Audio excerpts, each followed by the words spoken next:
1. I have so many Kevin stories about this Kevin. Some I told before and some I did not. So I decided to make one big post with all the stories about this guy.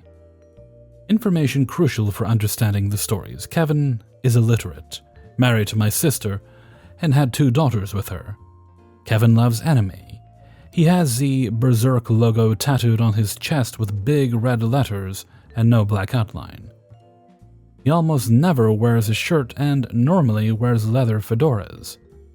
Kevin also has a thick southern accent. My introduction to Kevin.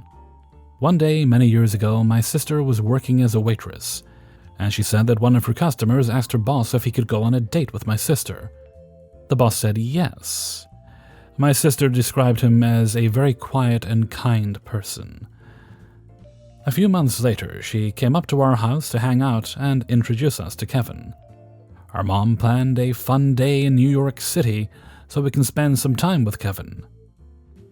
Right when we got to the city, Kevin said, "Wow, look at all them people. Where do they all go at night?" We had explained to him that they live in apartments in the city buildings, and he was understanding.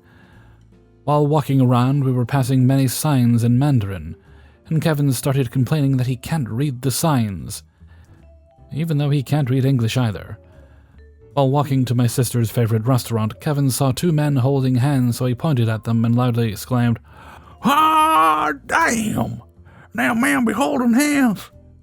They'll be some gay man." My mom pulled him to the side and explained how it was inappropriate to point and yell at homosexual individuals in the street. He didn't know what homosexual meant. After that, our NYC trip went smoothly. The next day, Mom made pancakes for everyone, and when Kevin saw the pancakes, he said that he won't eat them because they are too unhealthy for him. My sister explained to us on how he was very careful with his diet, and he doesn't eat sweets. He comes home with a 2-liter of Pepsi and had that for breakfast, instead of the fresh pancakes. We did not think that Kevin and my sister would stay together, but we were very wrong. Kevin and my sister's proposal. Kevin proposed to my sister in the middle of the live-action Beauty and the Beast movie. They ended up getting a puppy and naming it after the character Belle. A few weeks later, they got rid of the puppy because it was too hyper, and it found a new loving home. Kevin and my sister's wedding. Around 2 years after meeting Kevin, my sister and him were getting married. They were going to get married in our backyard because it's a bit big. For those of you who heard episode 1, this will be getting a little familiar by this point. Yes, this is the same Kevin who hotboxed before his wedding with his friend, complained about the wedding food, and insisted on getting Taco Bell, only to claim he didn't remember anything the next day. 2. So around 10 years ago, I spent a couple of months volunteering overseas. Due to rotations in volunteer housing and programs, I kept running into this pair of dudes who were very friendly overall, but quickly gained a reputation for being absolute Kevins. The funny part is, they had gone there together, had been friends since childhood, looked very much alike, and even shared the same first name, so Kevin A and Kevin B. As they say, twice the Kevin, double the dumbness. Everyone called them Dumb and Dumber. For a few months we were actually roommates in a rented apartment, and that's when they unleashed most of their Kevinness upon us. There were 5 of us, with opposing schedules, so we'd usually come home wondering what crazy new situation we'd find. Here it goes. They'd come back from work parties late at night and walk past a street that has lots of restaurants and grocery stores. Now, in certain places like these, distributors leave boxes full of products leaning on business doors, so the clerks can bring them in when they open. Dumb and Dumber would bring those boxes home because they thought there were free stuff. We tried explaining to them that there is no such thing, but they just didn't understand. So once a week or so, we'd wake up to a giant sack of oranges in the kitchen. They'd have horror film marathons on our free nights, scare themselves to death every time, and then complain about nightmares. Then do it all over again 2 or 3 days later. They take the movie super seriously and spend the next few days following the in-universe rules until they forgot. For example, if they watched Silent Hill, they wouldn't go out if there was fog, and stuff like that. In one of these movies, they learned about astral projections, so for around 2 weeks they'd spend hours in the apartment living room attempting it. After a window slammed once, they got scared of their own powers, and stopped. We solemnly concurred that it was for the best, since such powers are difficult to contain. Kevin A. apparently didn't know how showers worked, because every time he took one, he'd flood the entire bathroom and half the apartment.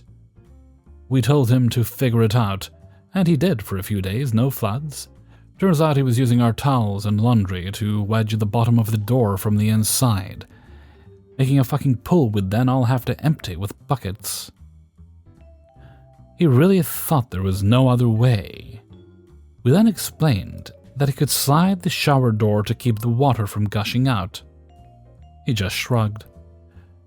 We're getting ready for going out. They'd go into the recently salvaged bathroom and make a huge mess, experimenting with everyone's products like mad scientists. Of course, they saw no problem in grabbing other guys' hair gel, cologne, deodorant, etc., and dropping them, mixing them together, or spilling them on the floor.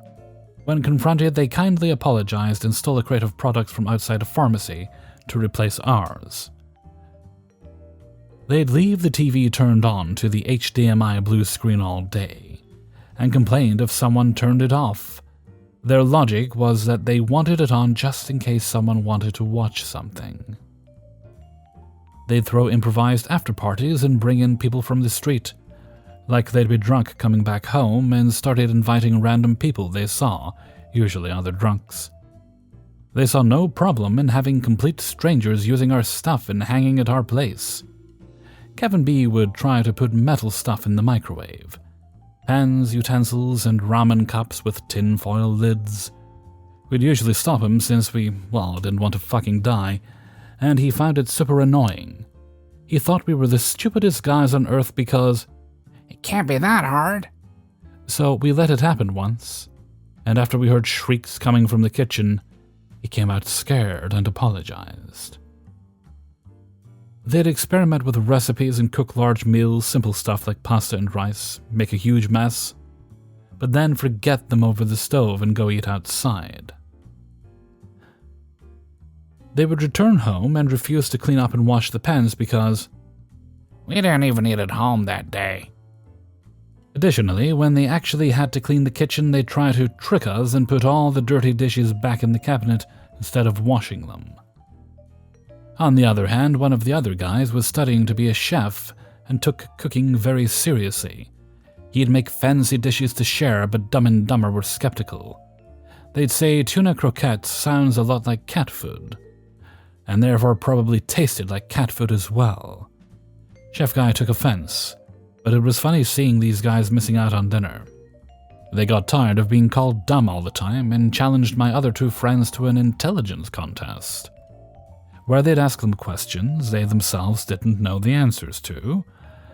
So there was no frame of reference. The fact that the other guys accepted the challenge kinda makes them a little Kevin as well. I remember one of the questions was, who invented the regular plane, like those where people fly on? The whole episode was fucking hilarious. We had a long discussion with Kevin B because he thought going to college was a scam and a complete waste of time. After all, none of his family had gone to college, go figure, and he already knew all there is to know anyway. Destiny was kind to him, and I ran into him in a business expo, and for all I know, he owns a small company. Let's just hope it's not microwaves and kitchen utensils. We were taken on a trip where we were offered a couple of paid courses. We chose scuba diving, and so did the insane Kevin posse. They somehow managed to sit through the whole course without learning anything. The instructor, who was a no-chill, grumpy old guy, was very worried because he didn't want to be responsible for these guys drowning or whatever. He was actually the one that named them Dumb and Dumber in the first place. So on in-water practice day, he lost his patience because they were in the diving school van throwing shit around and laughing. They hit him on the head with an empty Coke bottle, and you could tell the guy was pissed. We get in the water, and like 3 seconds later, both Kevin's equipment starts going crazy, leaking air and not sinking. They both panicked and had to leave the water. Ended up missing practice day entirely, so either they managed to screw up in less than a minute, or the instructor messed with their stuff to have an excuse to kick them out. Probably saved their lives anyway. 3. Kevin is a sleazebag. Has been, always will be. The following account needs no exposition.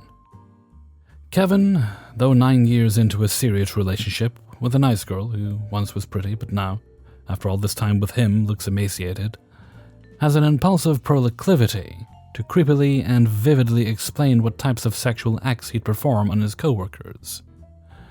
Quotes to critical acclaim around our circle include the brilliance of, "I don't go down for any bitch," then talking about how he would slam his member sideways inside the girl's butt, and my personal favorite, "When they tell you to fuck off, what they're really saying is fuck in." Whatever that means. Kevin has an interesting body type. I'm not sure you could even classify him as an endo, meso, or ectomorph, or more so a hybrid of the three. He's got a receding hairline on the right and left sides of his head, except for in the center, in which it grows out. Looks like a blonde mohawk, which he spikes with gel, making him look even more like a sleazebag. Despite his light blonde hair, he claims to be 100% Italian. To describe him, he's got a big nose, wears glasses, is barrel-chested, 71-inch bust, and has a roughly 60-inch waist and tiny chicken legs. As far as personality goes, he's a bit of a spark plug, meaning that the littlest thing could send him into a psychotic rage. He's so top-heavy that he often has balance coordination issues, such as tripping over his own feet and running in a zigzag motion for several blocks, unable to stop until he either runs into a wall or a parking meter. But back to the sex. A few years back, Kevin met and slept with a girl you could probably classify as a respectable 8. He bragged that the sex lasted, to quote, "for 5 to 5:55 a.m. She had an injured rib, which evidently he re-broke during the pounding, and even mentioned that her cat licked his ass during the sex. I'm not making this up. He bragged that she said verbatim, "You're very enthusiastic," and he told her, "You ain't seen nothing yet," and proceeded to perform cunnilingus. When I asked what happened next, he just put his head down and indecipherably mumbled, the obvious indicator that it didn't go well. I'd love to have been a fly on the wall for that. Fast forward 10 years. Kevin has since moved to North Carolina, and we haven't spoken often. But one night recently, I received a frantic call from him. I felt like a 911 operator. He was hyperventilating and unable to speak. "Something happened. Something bad." "What is it?" I asked, inquisitively. Sorry, I'm trying to catch my breath." "Okay, man, just calm down, breathe easy, and compose yourself." "Right." The tension began to rise, the suspense fueled by an adrenaline rush of curiosity. I thought maybe he was in trouble or hurt, until he said it. "I have erectile dysfunction." I was taken aback. "Wait, what?" "My cock, it won't fuck. I'm gonna have a breakdown." "Chill, dude, relax. I'm calling from jail. I got arrested." I've always secretly hated Kevin, so I was gleaming inside learning about this revelation, his perceived indignation. "Why are you in jail?" As the story goes, Kevin proceeded to explain that his anti-convulsion medication was affecting his erections. Why is he on such meds? Mostly because when he trips over his own feet, he doesn't understand the concept of putting your arms out to break the fall, so instead he just faceplants into the pavement. He told me in vivid, gory detail that he cheated on his girlfriend, but got caught when the other woman showed up on his doorstep. The other woman had no idea Kevin was in a relationship. This woman was a teacher at the school that he taught in, and after learning the truth about his deception, told everyone at the school that Kevin couldn't get it up. It spread through the school and the community writ large like a wildfire. So Kevin, out of his animalistic brutish rage, did the unthinkable. Actually, that last statement's a bit dramatic. Maybe unthinkable isn't the right word. I'd say extraordinarily bizarre is more fitting. He walked into a school board meeting intentionally late. After everyone had been seated, grabbed the microphone and said, "Are you laughing now?" As he unzipped his pants and exposed himself, not completely, but through the outline in the fabric of his boxers. "Sup, Kayla?"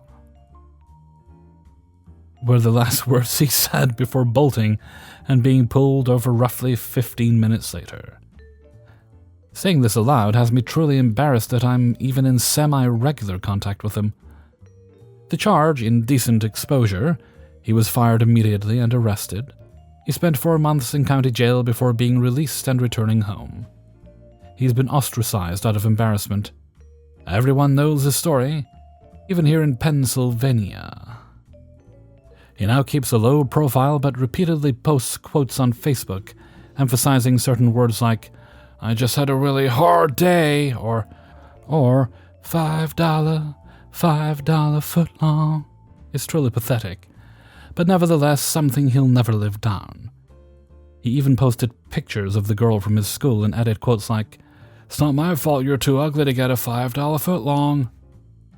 I kept reminding him that these quotes are getting old and really stupid, especially the subway jingle.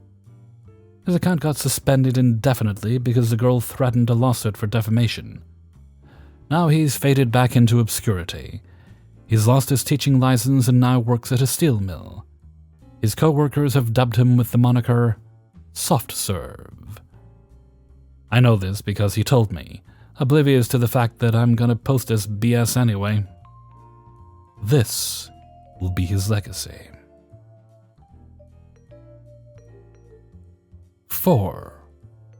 So this is a story about my former friend Kevin. I met him through school for people between 18 to 35 years of age when I wanted to become a sound engineer. This is very important to the story.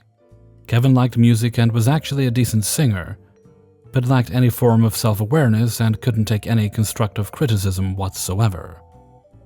With that being said, let's start from the beginning. When I first started at this school to become a sound engineer, we all sat down and said hello to each other, told a bit about ourselves, etc., etc. Then our music teacher asked us if we did anything fun during our summer vacation. Kevin was very eager to say something, so our teacher let him start. He said he went to Germany with his family and bought a ton of very cheap cigarettes. Our teacher asked him, well, how cheap? Kevin almost yelled out, €10 a pack. Most of us laughed a bit and asked him if he knew what the exchange rate was. Kevin sat dumbfounded and asked, "What's that?" My teacher then asked, "Do you know what exchange rate means?" Kevin, of course, said no. He was then told about currency and what the exchange rate is. The following conversation went more or less like this. "But the pack said 10. "But it was another currency. You paid almost double the price." "But the pack said 10. How is that more than 40? "Our local currency. Because euros are a different currency than our own." But it said 10, I don't understand." Fast forward 6 months. Every December, our school set up a Christmas theater play for kindergartners to enjoy during the first week of that month. Totally free, made kids happy. Let our musicians and sound engineers get some experience in. Fun week, honestly. Anyway, we practiced this stuff from October until the week of the live shows. Kevin always wanted to be the lead actor, which means Santa. Kevin was a big guy, and our school only had one costume for that part. When it was time to do costume testings, we found out that the big black belt for the Santa outfit did not fit Kevin at all.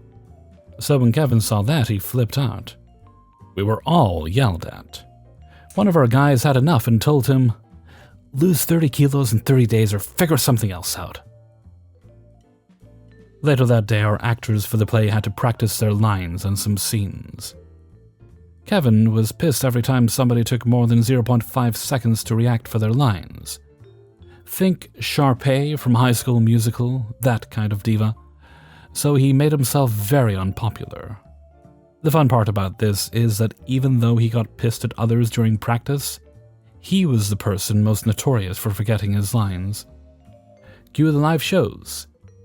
Every single one of us took it seriously. Even though it was a free show for children, we still wanted them to be happy. The show starts, everything runs smoothly, that is until Kevin walks on stage. 30 seconds in, and he stares blankly at the other actors because he forgot his lines. This continued for most of the show.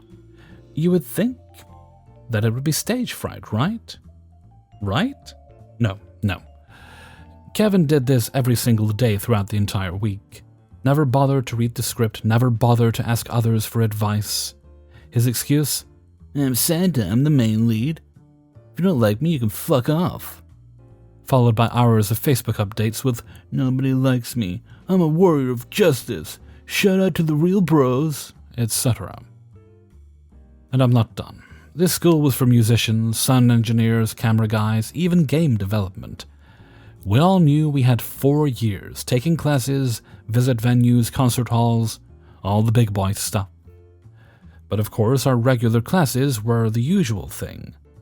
Now Kevin decided he knew better. Kevin didn't see this as a school. Kevin saw this as a place where he would sing, eat shit, repeat. Through the 4 years he went there, Kevin participated in one class. 1 full hour class. His excuse? I'm here to sing, not to learn. Deal with it. So of course we let him believe that. Finally me and my producer talked to him and said, look, you can sit on an expensive chair in $1 million studio and stare at the screen. All you have to do is stay awake. So he went to class. Did he stay awake? Absolutely not. He fell asleep not once, not twice, but 3 times. After class was over, he went out for a cigarette. I asked Kevin, you fell asleep 3 times, dude? How? His answer almost made me slap him in the face. This waste of air looked me in the eyes and said, these teachers don't have to be so hard on us. We're students, not African slaves. I asked him if he was serious, and he said that he was, so I simply walked away. Later that day, we had a big discussion about him thinking he could compare himself to African slaves. This turned into a big fight where Kevin dragged the entire school into it.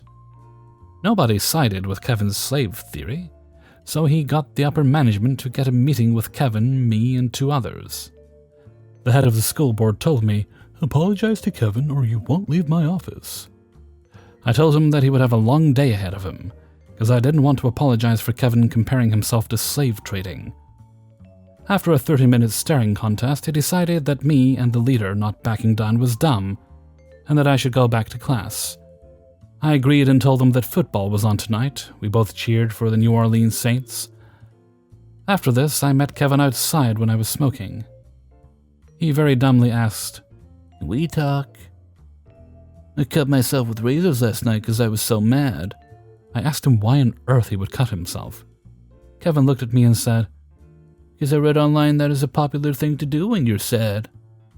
I shook my head, called him an idiot, but gave him a hug and said that all is forgiven. I did feel very bad since he had actually cut himself. He had never done self-harm before or after that. Now Kevin was a straight moron, no lying about that, but he always made the jobs harder for sound engineers. To paint you a picture, you have to adjust all the sound levels to create a nice mix as the end result. Does the drums drown everything out? Turn it down. Can't hear the guitar? Turn it up. This idea was baffling for Kevin to understand. We were at a big conference for schools and educational places. We of course highlighted our sound engineering, music department, and game development classes, so we were doing a few live songs to gather a crowd around our booth. Kevin had a few songs, and my producer was doing the sound. Suddenly, Kevin decided to cup the mic, which is when you hold your fingers around the grill part of the microphone. This is the worst thing you can ever do to a sound engineer. Rappers are notoriously hated for this on a global scale. The reason that sound engineers hate this is because it will create feedback from the monitors and make a very annoying high-pitched sound that will make your ears bleed. So my producer kept adjusting the EQ to try to turn the sound level on his microphone down. This did not sit well with Kevin. Every time the sound was lowered, Kevin sang higher. In the end, my producer had to simply turn off Kevin's microphone. He was furious. Yelled at everyone in sight. Walked up to my producer and said, "What the fuck's your problem? Why did you do that?" Kevin was not happy when he was told, "Your voice annoyed the microphone speakers and everyone around you." Kevin didn't talk to us for the rest of the day. Now a year later, they were all pretty much done with Kevin's moronic way of life. We were at this small festival where our school got to play some songs. The band before us had started 15 minutes late. Every one of us just thought it was no big deal. Then there was Kevin with the big brain comment. The band on stage, which was another school, just finished a song. The front singer was just about to say something and Kevin yelled, "When are you going off stage so we can play?" At this time I'd had enough, so I smacked him in the back of the head and started yelling at him, reminding him that those are 13-year-old kids and it's not their fault.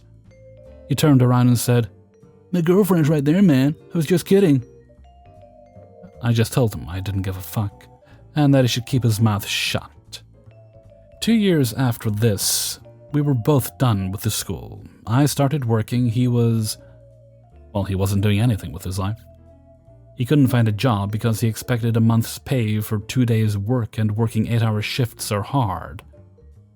He showed up to job interviews in sweatpants, long greasy hair he never combed, and he rarely showered either. Yet he didn't understand why he couldn't find a job. Then COVID happened, and concerts weren't a thing at that point. So I started working in a vape shop to keep steady income. Kevin vaped as well, so I sold him some liquid for wholesale price, so he saved money instead of getting ripped off. Because of this, Kevin thought I was taking advantage of him and called me every name in the book. I got kinda annoyed by that and told him, "Whatever, dude.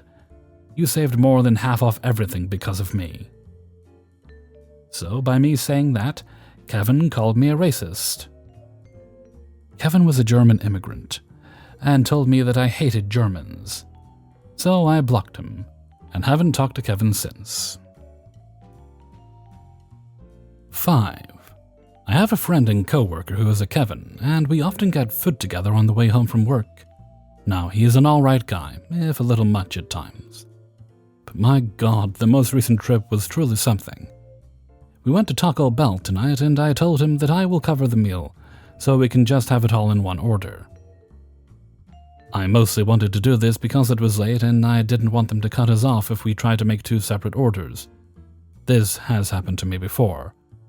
Kevin was driving, and so I just told him my order, which was just 3 soft tacos, no lettuce. Instead he says 2, and when I correct him he says 1 extra instead of just saying he meant 3, which confuses the person taking the order. Then he says he's done with that order, forgetting that we're doing it all in one order. So I need to correct him again. Then he tried to order a $5 box. I don't even know if that is a thing or not. Don't visit Taco Bell often. But regardless, they didn't have it. So we ordered something else that comes out to about $8. Once we pull up to get our food, they asked to clarify if we were 1 or 2 orders. I told them we were 1 order and that I'd be paying for both. I paid, and they gave me my food. Apparently it didn't click with them at all that yes, Kevin's food was part of that order, despite them asking for clarification and me giving it. So we had to tell them we still needed his food, which they still weren't done preparing, and once it was ready, they needed payment for that, since they didn't charge me for it.